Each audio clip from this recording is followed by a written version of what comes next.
Alright, g'day guys, welcome to the Redemption Tackle shed. Bit of a mess, but we're here on a mission, and that's to get these two cray pots ready for the cray season. So we're going to go through everything we need to do to make sure that they're ready, they're compliant, and they're legally able to be used. So there's several rules you have to follow when it comes to cray fishing. One is ensure you have a license, so you can apply for them online. I think it's about $40, $45 something like that for a crayfish license. It's not too bad. On your license, you have a gear ID, and that ID is your initials and the month and birth year. That gear ID is then used to inscribe into your cray pot floats, and also it's a good idea to actually put them onto your cray pot. It just helps to stop people from stealing your stuff. So to do that, we'll start with the floats. Now, just some standard white polythyrene floats is all you need. And the best way that I find to engrave your name or your initials into your pots is with a cheap soldering iron. Now these things are inexpensive, $10. Now you probably want to do this outside with a bit of wind and you're not having to breathe these fumes in, but essentially you just want to engrave your initials into the pot, into the float. Bit of smoke and poisonous, but you get the idea. It's easy enough to do. So I'll do that outside. Now you have to remember that your initials have to be at least 6 centimetres in height. So for mine it'll be CC, and then the month 03 and the year 91. Nice and big, nice and easy to read. Good idea is to then paint the insides as well in a transitioning colour to the colour you plan on painting your float. So I'm probably I've got some black paint now, probably fill the letters with black paint. And then I'll spray paint these floats. I'm going to run 2 floats because I'm going to share these pots with my partner. We're going to split the pots so we get to share the catch and the responsibility. Probably go 1 pink float, and the trailing float will be an orange float. Now, if you are sharing your pots, you both have to have a license, and then when you do that, you have to have 2 floats per cray pot. And I'll put my gear ID on 1 float, she'll put her gear ID on the second float, and that way if the fisheries come up to the pot, they can see that that pot is shared by 2 licensed cray fishing people. Then when we pull up to the ramp and the fisheries checkers or the fisheries out in the boat, they can see that we are sharing that pot, we're sharing a resource, and we can both keep our legal limit of 8 crayfish each. So that's the plan anyway. So I'll go out now, I'll go outside into the wind. I won't take it out because it's too windy, the GoPro will just be destroyed. I'll quickly engrave all the letters and the gear ID into the 4 floats. Bring them in, show you that, and then we'll get the first coat of paint on these, get them drying. While they're drying, we'll then go through and we'll attach the ropes to the bridles. I'll run you through the style of pot that I've got and the few features it has and something I'd recommend for yours if you're going to get some cray pots, just to make it easier on you. And then because our cray ropes and our bridles are going to be longer than 20 metres, you have to legally have about halfway down your rope some form of weight to ensure that your rope, when it comes from your cray pot up to your floats, is vertical, up and down. This helps to minimise whale entanglements when they're on their migration north. So that's a legal thing you have to have. If your cray ropes are longer than 20 metres from the back of your very last float to the front of your pot where the bridle ties into, if it's longer than 20 metres, which most cray ropes are, you have to have some form of weight to hold that rope down. I've just got some anodes, some artificial anodes I'm going to use. It's going to be simple, just going to slide them down the rope where I need them and tie a knot in the rope, but I'll show you how to do that anyway.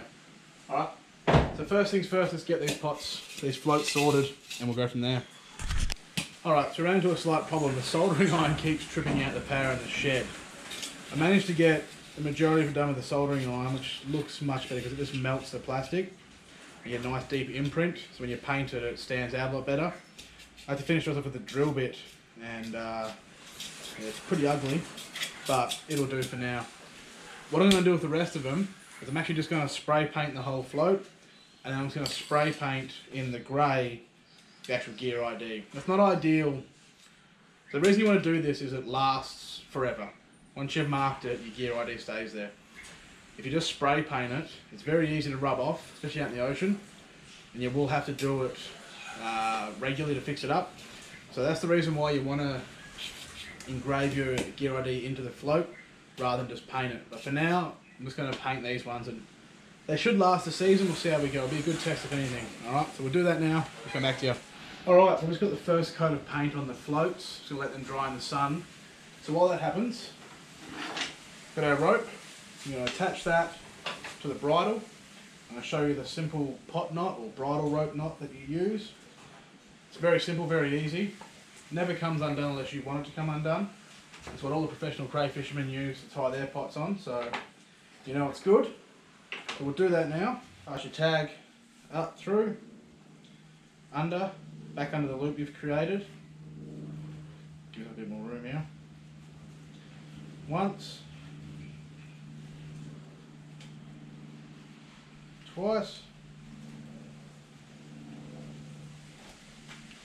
And then pull tight. Once that's locked on, you can use this extra tag now to just basically do a lock back that way. And then that knot there is never going to come undone. Super easy, super simple. That's what you want. So that way, if you're ever out in the boat and this rope's too short or it's too long or it's too old and you want to change it, you can simply crack this knot and undo it, put a fresh rope on, and you're good to go. So that's that part done. I'll quickly show you the pot. So these pots here, they're a jarrah frame with pine slats. What I've got here, just a little bit of wire, just holds this little lock on.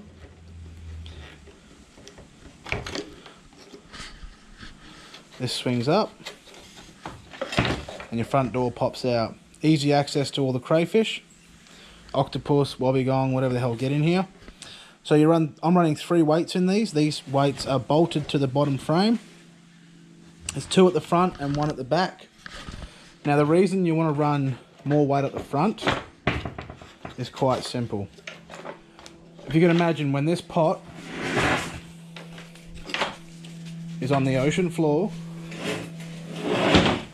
like so, and this rope is going all the way up to your floats, and as the swell comes and pulls on your floats, it's going to want to lift the front end of your pot. If there's not enough weight on the front of your pot will do this as the ocean pulls on your floats, and therefore the crayfish will not go into your pot. So you want to have maximum weight at the front, minimum weight at the back, and three weights is perfect for these because they're a pine, they're not heavy. 3 weights makes them perfect. I've got twin bait baskets, plenty of bait.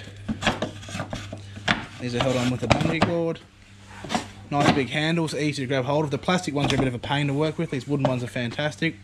Your sled, which is your sea line, I forget what it stands for. Basically, it stops seals from being able to get into your pot and get stuck. They can put their head in, but that's about as far as they can get in. Then you've got to have your escape hatches. So the escape hatches are here, 1 on each side and 1 at the back. These are a legal, mandatory requirement for all cray pots fished in WA. Now you've got 2 options. You can either have 1, 2, 3, 4, so 2 on each side, or as I've got mine set up with 2, 1 on each side and 1 at the back. They're the minimum requirements for escape hatches, and they've got to be 54 millimeters, I believe it is, wide. So if we grab our Cray gauge, which you want to make sure you have a nice Cray gauge, 76 millimeters across the carapace, which is this one here, doubles as a crab gauge for summer. This here, yeah, so 54 millimeters for an escape gap is what's required. So as long as that can fit through like that, then you know that your escape hatches are fine. So these pots are strong as, really well built. Picked them up locally from an older gentleman who makes them, and cheap enough to run for the season, so we'll give them a shot. So we'll, from there now, because these ropes are over 20 meters long, we're going to have to put on the weights. Now these weights, as I said, are designed. So the weights are designed to stop entanglement of the old bloody whales as they make their migration fast. So I know these ropes are about 25 metres long, so 2, 4, 6, tangle on me, 8,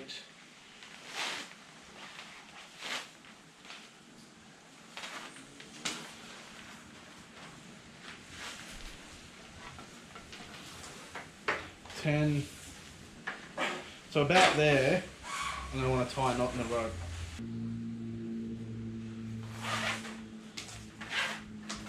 Like so. And then I'll slide the anode down. Simple as that. Just like that.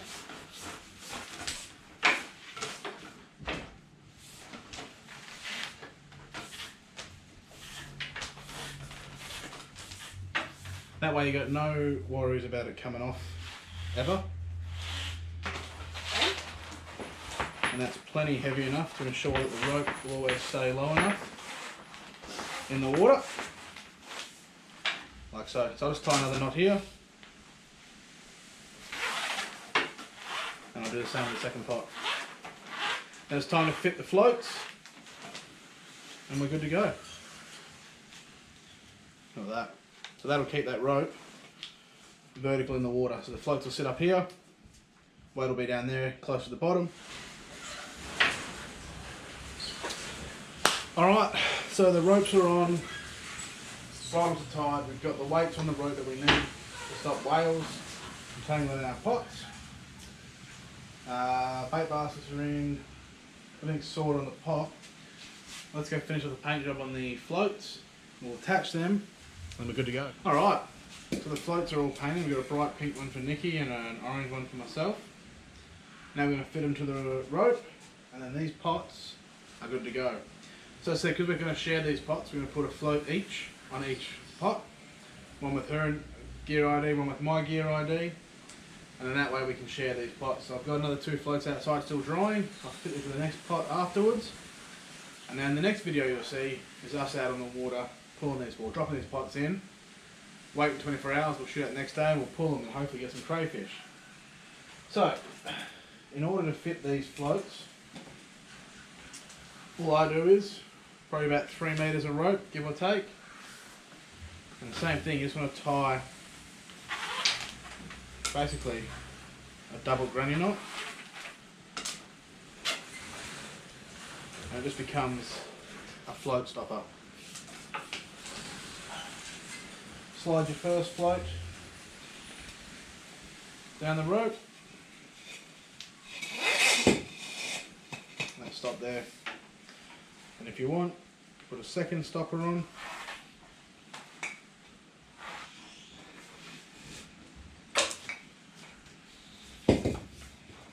Second float goes on.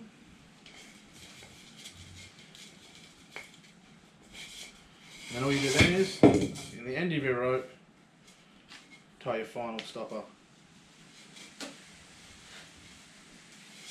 And then your floats will slide up the ropes, and they're not going to pull off. Those knots will stop them from coming off. So I'll do that for the second one. And as I said, we'll get these out on the boat, bring you guys along for the trip. I'll show you where to fish for crayfish, how to find the ground on your sounder, and show you baiting, what bait is good to use, and how to successfully set your pots in the right area and hopefully catch some crayfish. So if you enjoyed this content, guys, hit that subscribe button and we'll see you next time. Cheers for joining in.